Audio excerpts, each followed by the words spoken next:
There's Meg and Lucy at play, the neighbor's dog and my dog. They play for hours out in that field. It's a beautiful day. The snow's just melting away fast. I'm loving it. Compost house is just warm and hot, and compost is just rotting away and thawed mostly out. I could start using a lot of it right now if I wanted to. The garden still hasn't thawed enough. I should maybe, just by putting a light sprinkling of Georgia compost over top, it helps absorb the heat from the sun and it melts that snow twice as fast. What I'm going to be working on today is the top area of the yard here behind the carport. I had another video asking for suggestions here. I think what I've decided to do is I'm going to try to tier this, and hopefully, I started at one point and I'm going to just go a little more extreme with it this year, and hopefully I'll have a really great spot for some, I want to put some hops in and some beans and some climbing things that will grow well in zone 3. So this is going to be my start. I just weeded the grass that was on here. I'm going to rake that off, put it in the compost pile, and then hopefully that'll help it thaw faster. And we'll see where we can get from there. Okay, I've raked everything up. I've got a whole wheelbarrow full now. The sun's just beating down hot today. It's awesome. I'm quite happy about it. We're going to be hopefully being able to start building flower beds today. I've got an entire wheelbarrow for my compost. I'm just thrilled. That'll be great. And I'm not done yet. I'm going to take the weed eater again once some of this grass dries out a little more. It's drying fast. Take that grass right down to dirt. I don't want it there. And the funny thing is, I planted it there just a couple of years ago. All grass is money-taking crop that doesn't get you anything. So that's why I'm putting vegetables and everything like that in here. Some crops that I can use, and they get a lot of heat during the day.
Now what I'm going to do is put a trench.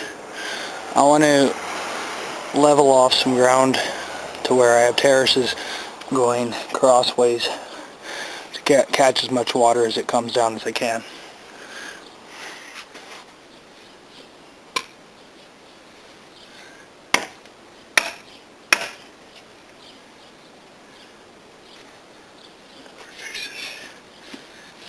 I'll fix my tools. I'm having troubles with the head coming off my pickaxe. I could soak it in water to expand the wood. I just need to take the time to do that or put another wedge in it.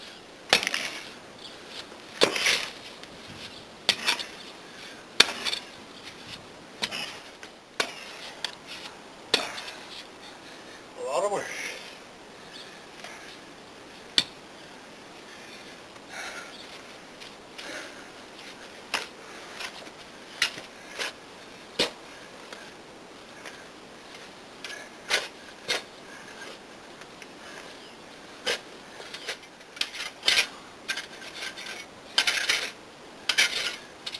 So I'll continue to go along here and break this off until I have a whole level plane. That'll be the start to my flower bed. As you can see, it's a fair bit of work for a 2 by 3 foot section. But I can get some good veggies out of it, it'll be worth the work. With energy costs and gas and oil and stuff, hand tools can be your best investment. Quality ones. Here's a good quality handle. This is not a bad quality, but it's old. And the handle's just kind of had its time, so I have to keep beating it back on. You don't have to throw a tool away just because it needs some TLC to use.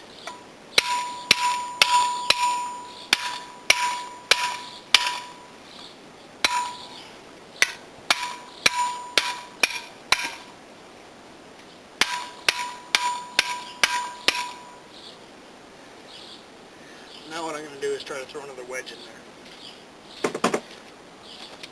What a wedge is it goes into the wood handle and just takes up the gap and spreads it so that the handle stays on to the head. We will show you that in a minute. I just thought I'd show you a little tour of my garden shed. It's the neighbor's garbage pile, which is just lovely to have next door. And here's my work shed. It's still fairly messy. I need to do some cleaning out here, but it works quite well. Mr. Antelope, and then we got the little add-on here. Got my work desk. Mr. Bighorn. It's a nice little shed. I've got it half insulated. When I'm done, it'll be fully insulated, and which will be really nice for winter out. It'll make it easy to heat in here. I'm going to show you how I'm going to make my wedges now. And I'm going to do this using my bench grinder. The reason I'm making my own wedges is we buy everything, and it just is nice when you can make something yourself. So this is the piece that I am going to use. I'm going to make myself a wedge rather than go buy one. This will take up enough space, it'll help out. But I'm going to have to do a little adapting. So we'll get started on that here. I'm just going to take a pair of ice grips, set them up.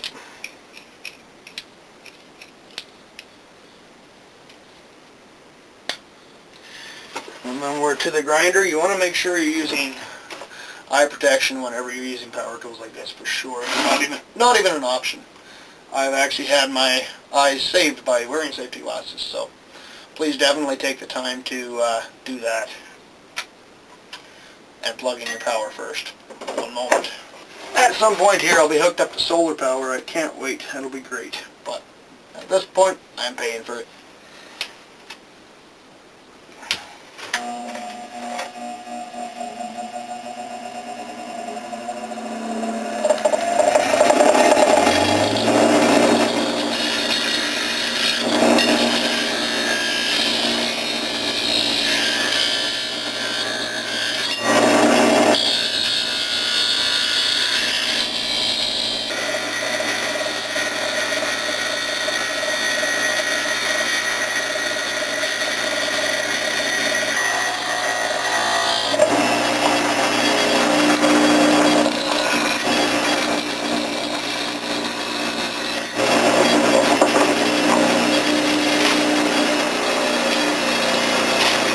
Gotta get that bolted down this grinder. I have to hold it the whole time at this point.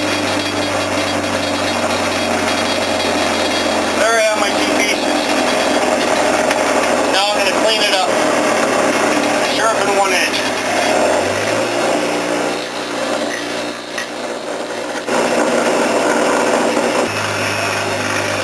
Turn it around and I'm going to sharpen the narrower edge so that the wider edge will be at the top. We'll spread that white handle more.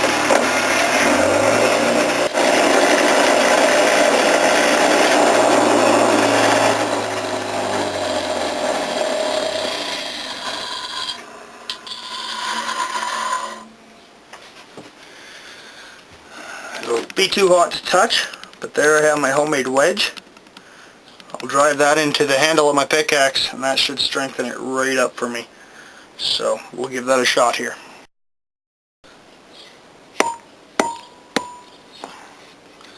So what I'm going to do is just drive my wedge right in to here, and hopefully that'll pick this up to where I can actually do this properly.